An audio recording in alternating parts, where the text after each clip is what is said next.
Quando a gente pega um jogo para jogar, quase sempre a nossa única intenção é se distrair, é viver uma ficção como o protagonista de uma história que não é a nossa.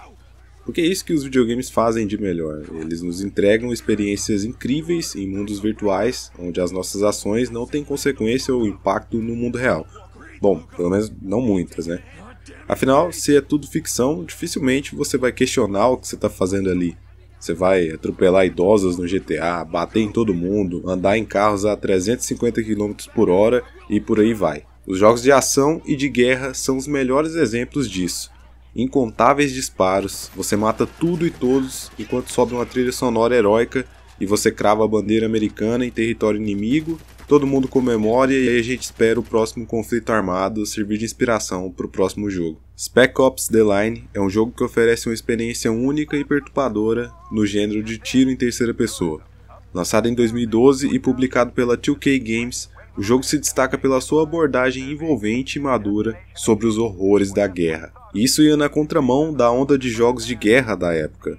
The Line, aos primeiros olhos, era apenas um shooter genérico, mas a Yager Studios investiu em outro aspecto, o enredo. O jogo se passa em Dubai, uma cidade que já foi próspera, agora está soterrada por uma imensa tempestade de areia.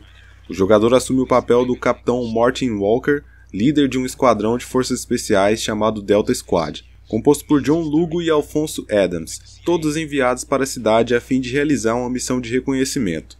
No entanto, o que começa como uma missão padrão rapidamente se transforma em uma jornada sombria e de reconhecimento ela passa a ser uma missão de resgate. A narrativa de Spec Ops: The Line é profundamente impactante, mergulhando em temas como culpa, responsabilidade e insanidade. À medida que a história se desenrola, o jogador é confrontado com situações cada vez mais perturbadoras e desafiadoras. As escolhas feitas por você têm consequências significativas tanto para o protagonista quanto para a história em si. Até seus companheiros de equipe vão se lembrar de qualquer mínimo ato que você cometer. Essas mesmas escolhas morais forçam o jogador a refletir sobre as ações e as suas consequências, levando a um envolvimento emocional intenso. E isso é ótimo, quanto mais você estiver envolvido aqui, melhor. O jogo te coloca no papel de Martin para que você tenha que sentir o peso das decisões dele. E aqui, onde a sua ética é testada, quase o tempo todo você é confrontado com situações moralmente complexas. Através de decisões difíceis e consequências impactantes, o jogo questiona as noções tradicionais de certo e errado, desafiando o jogador a refletir sobre as suas próprias ações e responsabilidades. No início, nas primeiras missões, você tem que enfrentar locais, soldados e paramilitares que tiveram seu território invadido por soldados americanos. Mas, no decorrer da história, você descobre que a unidade que você foi resgatar se dividiu e parte dela agora é sua inimiga. Guerra é guerra. Já seria horrível que eles tivessem que atirar nos seus inimigos, mas avançando os capítulos um pouco mais, durante alguns conflitos, o que você ouve são gritos como "Estamos do mesmo lado, também somos americanos". Mas que se dane, Martin Walker e a sua equipe estão matando tudo e todos que aparecem no seu caminho atrás de alguma verdade por tudo aquilo que está acontecendo. Falando no Martin, ele é um soldado com estresse pós-traumático e isso é passado ao jogador em alguns momentos de clímax do jogo. Você começa a ver alguns tilts na tela, o som fica abafado e ele começa a xingar como se não houvesse amanhã, fora a raiva que toma conta do personagem e você mal consegue controlar. A mecânica não surpreende, é um third-person shooter como o sucesso da época, como Gears of War, realmente não é o ponto forte do jogo. Mas Spec Ops tem alguns momentos para te lembrar que seus atos têm sim consequência. Ele confronta a ideia do heroísmo de guerra o tempo todo. Por exemplo, as telas de loading no início do jogo apresentam apenas dicas de gameplay, só que mais pro final ela traz frases como "Você já está se sentindo um herói?" ou te apresenta um número de pessoas inocentes que você matou. Até o sistema de conquista do jogo te força a cometer atos que você não desejaria cometer para que você se sinta cada vez mais imerso na realidade que ele te propõe. O jogo quer constantemente te lembrar os horrores da guerra, mas em específico, o momento que faz isso de forma espetacular é esse aqui. No capítulo intitulado The White Phosphorus, o Capitão Walker e seu esquadrão se encontram em uma situação desesperadora, cercado por inimigos e sem muitas opções viáveis. A única maneira de avançar é usando munição de fósforo branco, um poderoso agente incendiário.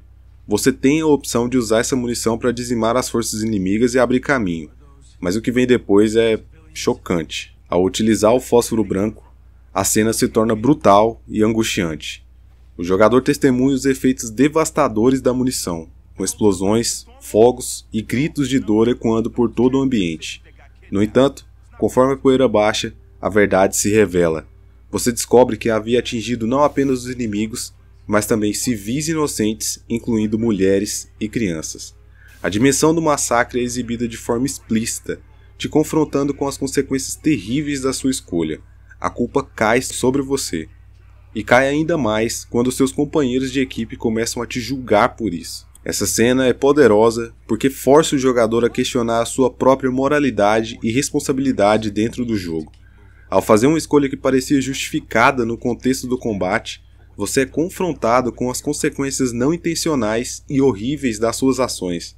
Essa abordagem abala a narrativa típica dos jogos de guerra, onde as ações dos protagonistas são frequentemente justificadas em nome do bem maior ou do heroísmo. Falando de outros aspectos, graficamente o jogo não era ruim, mas também não era um destaque. Era aquilo que a época tinha para oferecer e era um título considerado mediano. Mas o jogo tem outros momentos chocantes também, além de 4 finais alternativos, dependendo das escolhas que você toma. E eu recomendo que você seja sincero com o jogo, isso vai fazer a experiência ficar bem mais legal. Deixa eu fazer um disclaimer. Hoje em dia tem outros jogos que colocam em pauta essas questões também, tipo The Last of Us 1 e 2 e Undertale, mas cada um desses merecia um vídeo por si só, então eu não vou entrar muito nesse mérito aqui. Mas é isso, eu acho que eu falei muito já, espero que você tenha gostado. Fica aí a recomendação de Spec Ops The Line e eu espero vocês na próxima. Beleza? Até mais, valeu.